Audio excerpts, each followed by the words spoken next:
Every day, something dramatic happens in the Caribbean that affects our lives. We'll give you the details. We'll give you the facts on Caribbean Perspective with Eddie Frederick. How's Eddie Frederick? Welcome to Caribbean Perspective. So glad you can join us. The story that takes the lead in today's edition for Friday, 26th July 2024, and brought to you in association with our friends at Antillean Group. Eyes on Jamaica's police who may be suffering from depression while on duty. Details after this important message. Believe in our strength, we'll stand by you. Protection from all, perils big and small. Reassurance we give, it's so glad to see. Peace of mind, that's our service guarantee. We look after all our family. Yes, we do at every opportunity. Antillean Group, underwriters of all classes of insurance solutions for your protection and investment. Live well financially.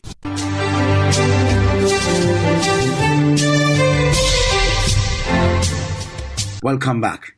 Experts recommend assessment for depressed police officers in Jamaica. CVM's Trisha Gay Kelly tracks this story. What we found fascinating, though, when we actually disaggregated the data, was that a number of persons who are in the general area of policing were the ones who were most depressed. That's a sign of trouble, as described by researcher Dr. Paul Bourne, who recently conducted a study on depression within the Jamaica Constabulary Force, JCF. His study found that majority of the police force battles with depression, some at a critical stage. Dr. Bourne says it's not safe for these JCF members to interact with the public with a weapon at that stage. If it is that you are talking about an officer who is clinically depressed, highly depressed, and he or she has a gun, then that's a dangerous police officer to be on the road.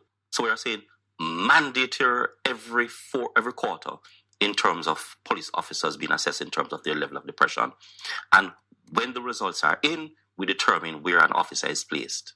And though the research also states that women in the force are at twice the risk of being depressed, there is concern that male members may have challenges coping. As quantum transformational psychologist Dr. Leakim Samaj explains, they are also less likely to seek help. Men have a very low health-seeking behavior. They don't seek help. And in the absence of not seeking help, there's all the issue of self-diagnosis and self-medication and inappropriate responses. Because I know of a number of actual situations where policemen have shared with me the kind of, let's call it, destructive behaviors that they engage in so as to alleviate the stressor, alleviate the depression. Dr. Bourne's advice is to give critically depressed members of the force a break from heavily tasked areas. As for those who are not as depressed but could reach that point, he suggests regular checkups. One fundamental recommendation that we are actually purporting is that police officers go through mandatory assessment, possibly every quarter, to sort of see where they are. What we're trying to do now is to establish the level of depression among these officers, and we're saying if these officers are found to be highly depressed, we're saying take them off of frontline duty and do not give them a gun. The battle for health is now on as JCF members fight not only to serve and protect others, but also themselves. Trisha Gay Kelly, CVM News. One economist is praising the move by the Central Bank of Trinidad and Tobago to cut reserve requirement from 14% to 10%. Meanwhile, officials of the CAF Development Bank met with Energy Minister to discuss loan facilities regarding energy projects. Andrea Perez-Sobers shares more in this CNC3's Business Watch. The move by the central bank to cut the reserve requirement from 14% to 10% is being seen as a step in the right direction. Economist Dr. Ralph Henry told CNC3 Business Watch earlier today that this cut in reserves means commercial banks can lend out more, which encourages more investment and people to spend. It encourages the banks to, people want to build homes, they want to build factories and that kind of thing. The credit is likely to be cheaper because the central bank feels comfortable enough to allow the commercial banks to lend out more. Because if they get into trouble, they have to go to the central bank and borrow. Dr. Henry explains that by the commercial banks lending out more creates greater economic activity. Makes investments, sourcing of funds for investment cheaper. So the interest rates are likely to come down a bit. Projects look more profitable. You can start a business, go and borrow money and start a business and identify things that you want to make and export. The last time the central bank reduced its reserve requirement was on March 17, 2020, when it lowered its monetary policy mechanism from 17% to 14%. A meeting took place between Energy Minister Stuart Young and officials from CAF Development Bank to explore potential loan facilities for green energy projects in the country. The Energy Ministry in a statement says discussions surrounded the technical assistance and loan facilities available to TNT for energy projects with a focus on the harnessing of green energy and the reduction of harmful methane. It notes that the energy projects discussed will play a key role strengthening energy security in TNT, the wider Caribbean region, and potentially contribute to energy security for Europe. Minister Young outlined in the meeting that he continues to actively advocate for energy security and collaboration on resilience. And now for a look at today's energy and foreign exchange prices.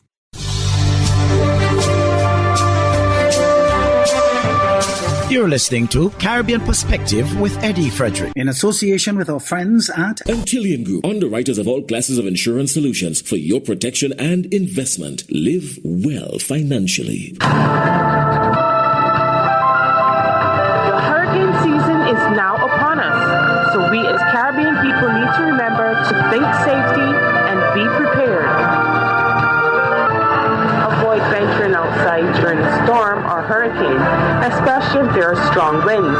Rooftops and other debris are often blown about and can cause great damage.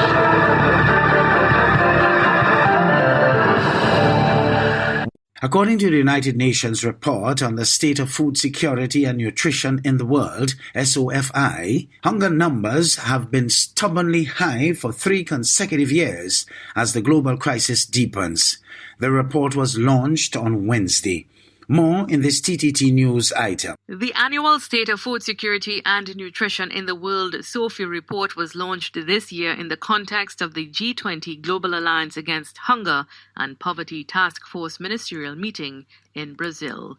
It warns that the world is falling significantly short of achieving Sustainable Development Goal SDG 2 Zero Hunger by 2030.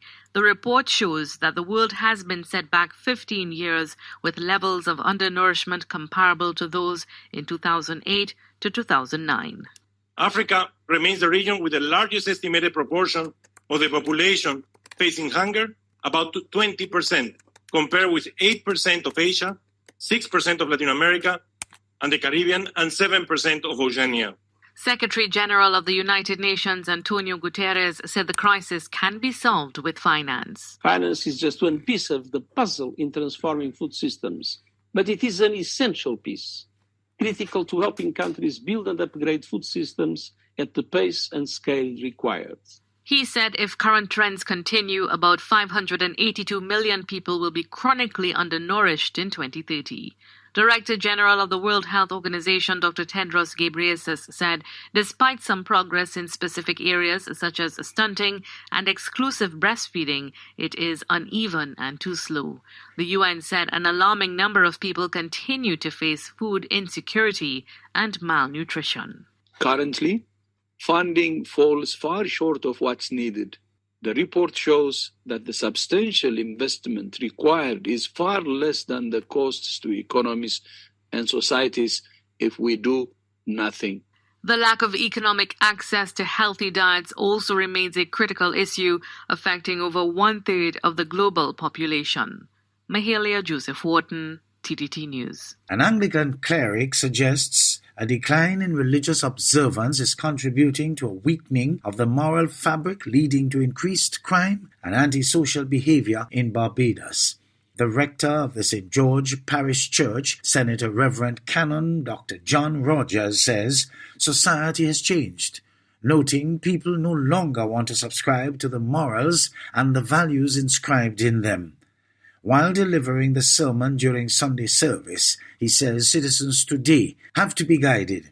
Reverend Rogers reminded that crime didn't start yesterday, as he warned about making it a political issue, given what has played out in the past few weeks. The value of human life. How many of our children understand that today? I know I've chided grandparents several times in this pulpit, and I'm going to stop. Because I've always said, if you are the grandparent, where is your grandchild? But there's a new thing creeping into our society. Grandparents have no say in the raising of their grandchildren. They're excluded. And for God's sake, don't tell them, let you carry the child to church. I do not want my child anywhere near there. That is the reality in our society. It has to be a whole community issue, because it is a whole community problem. Those of us who are leaders in the religious community, we are responsible too. You know, I've raised the question about how guns get into this country, and we should seek that out. But that cannot be the only problem, because guns do not shoot themselves. People get killed with knives, and all of us have knives in our homes. Something else is happening within our community. Police Commissioner in the Bahamas updates the public on where the investigations stand into corruption claims against a senior member of his top management team on crime. ZNS's Devontae Hanna has more. A major move by the Top Cop Commissioner Clayton Fernandez to ensure transparency in what has already been called an embarrassing situation for the nation's police force. Commissioner Fernandez vowing that the chips will fall where they may as they're in constant communication with their UK partners. What we have done, we had to document what we wanted and the assistance that we need. That was already done from my office and is presently in the hands of Foreign Affairs, which will be forwarded to the embassy here. And we will be in a better position and wait for their response. But we are moving very quickly with respect to that, and the paper trail has to continue to follow. And while the force waits for outside assistance, the commissioner says work into the investigation continues. So I'm pleased, and the investigators here on the ground from SIB, they are on the ground, and they are working, they are seeing persons, and they are documenting. So the investigation is going very well at this time. As for morale on the police force, since the reported disclosure, Fernandez says it has been impacted, but they've been working to address it. The vast majority of the officers are good officers. I'm talking about professional officers. And as you know, we continue to read out the bad apples. Yes, some of the officers are peeled down, and I had the opportunity to speak to a number of officers from different areas, and they prepared to rally together to ensure and protect the reputation of this noble organization. There are protocols when it comes to investigating matters, and it's from the head down to ensure integrity. The commissioner says he is satisfied with the established protocol, but concedes a review can only strengthen. And of course, transparency with respect to investigation. And you know, and we look at the evidence carefully, and our legal assistants, and that is the DPP office, who guide us along the way with these major investigations. Chief Superintendent Michael Johnson remains the only officer on leave in connection with this matter at this time. For the Bahamas Tonight, I'm Devontae Hanna.